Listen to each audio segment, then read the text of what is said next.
गुरुवारी रात्री उपमुख्यमंत्री एकनाथ शिंदेची गाडी तापा सोडून वेगळ्या मार्गाने गेली. ठाण्यातील एका कंपनीच्या परिसरात एकनाथ शिंदे आणि श्रीकांत शिंदे यांची उद्धव ठाकरेंच्या 8 खासदारांसोबत गुप्त बैठक झाली. शुक्रवारी सकाळपासून या बातम्यांनी जोर धरला आणि पुन्हा एकदा चर्चा सुरू झाली ती शिंदेच्या ऑपरेशन टायगरची. पण या चर्चेमध्ये तथ्य नसल्याचं, अशी कोणतीही बैठक झालीच नसल्याचं ठाकरेंच्या सगळ्या खासदारांनी धडाधड प्रतिक्रिया देत सांगितलं. तर या बैठकीचा वृत्त निराधार, खोडसाळ आणि गैरसमज निर्माण करणार आहे असं स्वतः एकनाथ शिंदे म्हणाले. आता शिंदेनी या चर्चा फेटाळल्या असल्या तरी गेल्या काही महिन्यातल्या त्यांच्या हालचालींवरून शिंदे ऑपरेशन टायगर साठी आग्रही असल्याचं दिसून आलं. गेल्या महिन्यात अर्थसंकल्पीय अधिवेशनाच्या वेळी शिंदेनी दिल्ली गाठून पंतप्रधान मोदींची भेट घेतल्यानंतर आता ऑपरेशन टायगर अंतिम टप्प्यात असल्याचं बोललं जाऊ लागलं. पण या ऑपरेशनला भाजपनेच रेड सिग्नल दिल्याच्या बातम्या नंतर आल्या. आताही सध्या जे ऑपरेशन सुरू आहे ते देवेंद्र फडणवीस एकनाथ शिंदेच्या पक्षात करतायत. फडणवीसांनी शिंदेच्या पक्षाची डेड बॉडी केली असं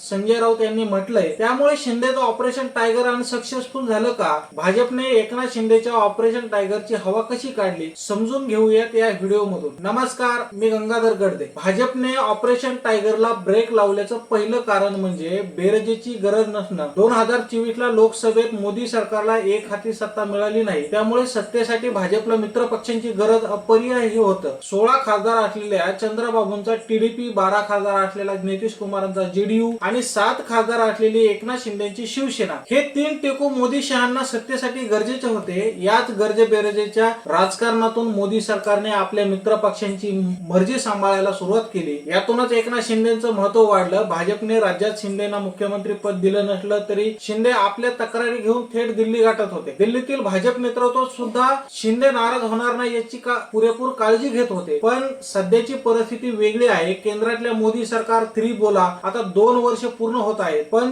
अजूनपर्यंत मोदींच्या खुर्चीला धोका असल्याची कोणतीही परिस्थिती नाही. उलट लोकसभेत काँग्रेसची ताकद वाढली असताना सुद्धा मोदींच्या मित्र पक्षांची ताकद मोदींच्या पाठीशी कायम आहे. बिहारमध्ये जास्त जागा मिळवून सुद्धा भाजपने नितीश कुमारांना मुख्यमंत्री पद देऊ केलं. राज्यसभेच्या खासदारकीची नितीश कुमारांची इच्छा सुद्धा भाजपने पूर्ण केली. कदाचित नितीश कुमारांना केंद्रात मंत्रीपद मिळण्याची सुद्धा शक्यता आहे. त्यामुळे नितीश कुमारांच्या जेडीयूचा पाठिंबा भाजपने जास्त भक्कम केलाय. अमरावतीला आंध्र प्रदेशच्या राजधानीचा दर्जा मिळावा ही चंद्रबाबूंची मागणी सुद्धा मोदी सरकारने पूर्ण केली आहे. त्यामुळे सध्या तरी भाजपला ठाकरेंचा पक्ष फोडून खासदारांच्या पाठिंब्याची कोणतीही गरज नाही. म्हणूनच भाजपने शिंदेच्या ऑपरेशन टायगरला ब्रेक लावल्याच्या चर्चा आहे. ऑपरेशन टायगरला रेड सिग्नल मिळण्याचं दुसरं कारण म्हणजे शिंदेना मर्यादित करणं. शिंदेना मोकळी दिली की शिंदे आपली ताकद वाढवतात. ही गोष्ट भाजपला चांगलीच कळली आहे. मध्ये शिवसेना फोडून शिंदेना मुख्यमंत्री करण्याचा निर्णय भाजपला जड गेल्याचं दिसून आलंय. सीएम म्हणजे कॉमन मॅन ही आपली स्वतंत्र ओळख शिंदेने निर्माण केली. शिंदे भाजपच्या इशाऱ्यावर चालतात हे आरोप खोडून काढत शिंदेने आपली बार्गेनिंग पॉवर चांगलीच वाढवली. राज्यात 132 एवढ्या विक्रमी जागा भाजपला मिळाल्यावर सुद्धा शिंदे मुख्यमंत्री पदासाठी शेवटपर्यंत अडवून बसले. आता गेल्या काही काळात शिंदेची ताकद मर्यादित करण्यात भाजपला थोडंफार प्रमाणात यश आलंय. स्थानिक स्वराज्य संस्थांच्या निवडणुकांमध्ये सुद्धा भाजपने आपलं वर्चस्व ठेवल्यामुळे एकनाथ शिंदे बॅकफुटला गेल्याची चर्चा आहे. 2029 मध्ये उबड्यांशिवाय सत्ता मिळवण्याचं टार्गेट अमित शहानी महाराष्ट्र भाजपला दिलंय. हे टार्गेट पूर्ण करायचं असेल तर एकनाथ शिंदेना पुन्हा कमबॅक करण्याची संधी भाजपला द्यायची नाहीये. जर ठाकरेच्या खासदारांचं बळ शिंदेना मिळालं तर शिंदे पुन्हा एकदा आपलं राजकीय वजन वाढवून भाजपला शह देण्याची खेळी खेळू शकतात. म्हणूनच कुठल्याही परिस्थितीत एकनाथ शिंदेना पुन्हा आक्रमक व्हायची संधी द्यायची नाही अशीच रणनीती भाजपने आखल्याचं राजकीय विश्लेषक सांगतात. त्यातूनच ऑपरेशन टायगर होल्डवर गेल्याचीही चर्चा होते. भाजपने शिंदेच्या ऑपरेशन टायगरची हवा काढल्याचं महत्वाचं कारण सांगता येतं ते म्हणजे राजकारणाचा बॅलन्स. अजित पवारांच्या निधनानंतर राष्ट्रवादी काँग्रेसची धुरा सुनेत्राताई पवारांच्या हातात आली. पण अजित दादांच्या जाण्यामुळे महायुतीने मास मराठा लीडर गमावलाय. साहजिकच मास मराठा लीडरची ही स्पेस शिंदेना सहज घेता येऊ शकते. तटकरे, पटेल असे राष्ट्रवादीचे नेते जरी भाजपच्या बाजूने असले तरी राष्ट्रवादीची दुसरी फळी तटकरे पटेलांच्या कारभारावर नाराज असल्याच्या बातम्या आल्या होत्या.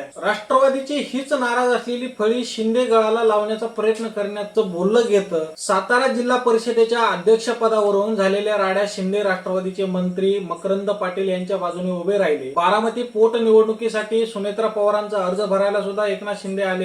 हे सगळं होत असताना शरद पवारांचे 6 खासदार सुद्धा शिंदेच्या गळाला लागतील अशी चर्चा सुरू झाली. पवारांचे खासदार शिंदेच्या संपर्कात असल्याचं बोललं गेलं. जर हे ऑपरेशन तुतारी यशस्वी झालं तर अजित पवार गटातील नाराज नेते सुद्धा शिंदेच्या सोबत जाण्याची शक्यता होती. त्यामुळे जर शरद पवारांचे खासदार येणार असतील तर त्यांनी सुनेत्रा पवारांच्या नेतृत्वातील राष्ट्रवादीतील अजित पवारांच्या राष्ट्रवादीत जावा असा मेसेजच केंद्रीय भाजपने दिल्याचं सांगण्यात आलंय. थोडक्यात शिंदेची ताकद वाढून न देता महायुतीतलं समीकरण बॅलन्स करण्याचा प्रयत्न भाजपनं केलाय. यासोबतच ऑपरेशन टायगर आणि ऑपरेशन तुतारी यशस्वी झालं असतं तर उद्धव ठाकरे आणि शरद पवारांच्या पक्षांना ज्यांचे परिणाम भोगावे लागले असते. राज्य पातळीवर विधानसभा आणि स्थानिक स्वराज्य संस्थांच्या निवडणुकांमध्ये या दोन्ही नेत्यांच्या पक्षांना मोठं अपयश आलंय. त्यामुळे शरद पवारांचे 10 आणि उद्धव ठाकरेंचे 9 खासदार हेच त्यांची मोठी ताकद आहे. पण हेच खासदार शिंदेकडे गेले तर या दोन्ही पक्षांचा राजकीय अस्तित्व धोक्यात आलं असतं. त्यामुळे भाजपने शरद पवार गट आणि उभाटामधील संभाव्य फूट रोखून एकनाथ शिंदेना शिळ दिलाय असं म्हणता येतं. ठाकरे पवारांना एक प्रकारे दिलासा देऊन भविष्यात राजकीय समीकरण कशीही बदलू शकतात असा सुप्त मेसेज शिंदेना द्यायचा प्रयत्न भाजपने केलाय. एकूणच गेल्या 1-1.5 वर्षांपासून शिंदे ठाकरेंचे खासदार गळाला लावणार या चर्चा वारंवार होत असल्या तरी शिंदेच्या ऑपरेशन टायगरला होल्डवर ठेवून भाजपने नवीन रणनीती आखल्याचं बोललं जात आहे. तुम्हाला या सगळ्याबद्दल काय वाटतंय? भाजपने शिंदेच्या ऑपरेशन टायगरची खेळी का केली याबद्दल तुमच्या प्रतिक्रिया कमेंट करा आणि अशाच माहितीपूर्ण व्हिडिओसाठी तुम्ही माझ्या या चॅनल वरती नवीन असाल तर व्हिडिओला लाईक करा, शेअर करा आणि चॅनलला सबस्क्राईब करायला अजिबात विसरू नका. धन्यवाद.